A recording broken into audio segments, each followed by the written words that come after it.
छान सुतोवाच करून एक त्याचा एक हे गाठलात की 2036 किंवा 40मध्ये भारतामध्ये ऑलिम्पिक होऊ शकतं आणि त्याच्यामध्ये आपण योग हा खेळ म्हणून मान्यता मिळू शकते.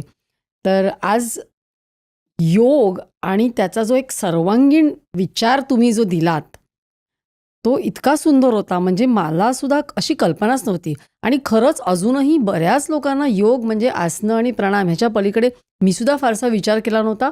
आणि तुम्ही जे सांगितलंत की तो एक डिप्लोमसीचा, मुत्सद्देगिरीचा, सॉफ्ट पॉवरचा भाग आहे आणि त्याचं एवढं मोठं मार्केट, काहीच कल्पना नव्हती मला. तुम्ही जे सांगितलं त्यामुळे म्हणतात ना, डोळे उघडले. आणि असेच जवळजवळ सगळ्या भारताचे जर डोळे उघडले तर फार मोठी आपण याच्यामध्ये एक झेप घेऊ शकतो असं मला वाटतं. तुम्ही इकडे आलात आणि खूपच काय काय खूप छान, कोणालाच मला वाटतं ही माहिती नाही, ही सांगितली. आणि आता तुमचं पुस्तक पण येत आहे ना? हां, हे जे आणि मी म्हटलं असं की मी योग तज्ज्ञ नाही आहे, पण योग अभ्यासक आहे आणि योगाकडे अशा वेगवेगळ्या दृष्टिकोनातून मी पाहते किंवा वाचते आहे आणि अनुभव घेऊन त्याच्यातनं माझं एक आकलन तयार करायचा मी प्रयत्न करते आहे. तर त्याचं नावच योगाचे विश्व आणि विश्वातला योग आहे. योगाचं विश्व आणि आणि विश्वातला योग. म्हणजे आज जगात कसा तो आहे. मग त्याच्यामध्ये धार्मिक पण अनेक गोष्टी आहेत, राजकारणाचा पण एक मोठा भाग आहे. मग योगाला आमचा योग असेल तर तो मग ख्रिश्चन योग, मुस्लिम योग म्हणून अशा प्रकारच्याही चळवळी यात चालू आहेत. मग योगाला भारतीयांपासून तोडण्याचे किंवा त्याच्यातल्या आध्यात्मिकतेपासून दूर करण्याचे, मग योग हा म्हणजे फक्त फिजिकल आहे, फक्त आरोग्यासाठी आहे, अशा प्रकारे तो सादर करण्याचे पण प्रयत्न होत आहेत. पण जेव्हा वेगवेगळ्या संस्कृतींचा, धर्मांचा असं एकत्र येणं होतं, त्यातून हे असे वेगवेगळे संकर आणि वेगवेगळे संयोग असे बनत जाणार आणि हळूहळू त्यातनं योग्य अयोग्य काय आहे ते ठरत जाईल असं मला वाटतं. आणि मग जो त्याच्या मूळ गाभ्याचा योग आहे की ज्याच्यातला आध्यात्मिकता तुम्ही वेगळीच करू शकत नाही खरं म्हणजे योगापासून. आणि मी म्हटलं असं की योग म्हणजे केवळ आसन तंत्र नाही किंवा आसन प्राणायाम आणि आकृतीबंध नाही, तर ती आपली ऋतुचर्या आहे, ती आपली दिनचर्या आहे, ती आपली विचार पद्धती आहे, ती आपली सगळी सण परंपरा आहे त्याच्यात गुंफलेल्या आहेत. असं ते व्यामिश्र अशा प्रकारचं एक रसायन आहे असं म्हणायला पाहिजे.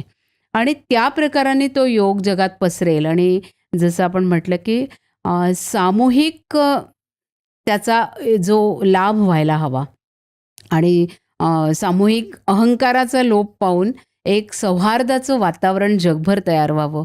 मग युद्ध आहेत, स्पर्धा आहे, ईर्ष्या आहे, सगळा शस्त्रास्त्रांचा व्यापार आहे किंवा आजच्या काळात तंत्रज्ञानाधारित अनेक वाईट गोष्टी घडत आहेत. म्हणजे मग पोर आहे, हिंसा आहे, ते तंत्रज्ञानाच्या माध्यमातून आज पोचते.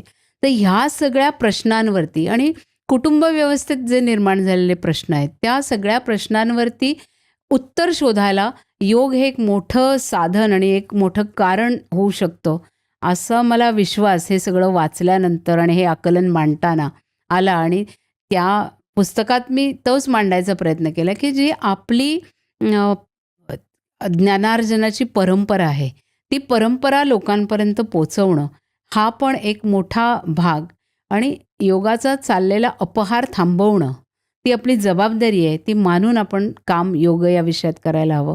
सुरुवात त्याची आपण आपल्या वैयक्तिक साधनेपासून करूया.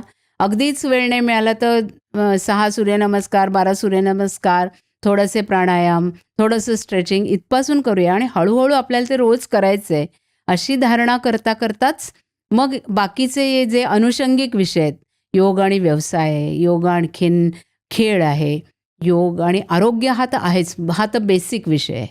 तर विश्वकल्याणाकडे जाण्यासाठी आपण स्वतःला तयार करूया आणि योगदान त्याच्यामध्ये देऊया असं वाटतं. ही क्लिप शेवटपर्यंत बघितल्याबद्दल खूप खूप धन्यवाद. संपूर्ण एपिसोड बघण्यासाठी खाली दिलेल्या लिंकवर क्लिक करा आणि सर्व काही चॅनलला सबस्क्राईब करायला विसरू नका.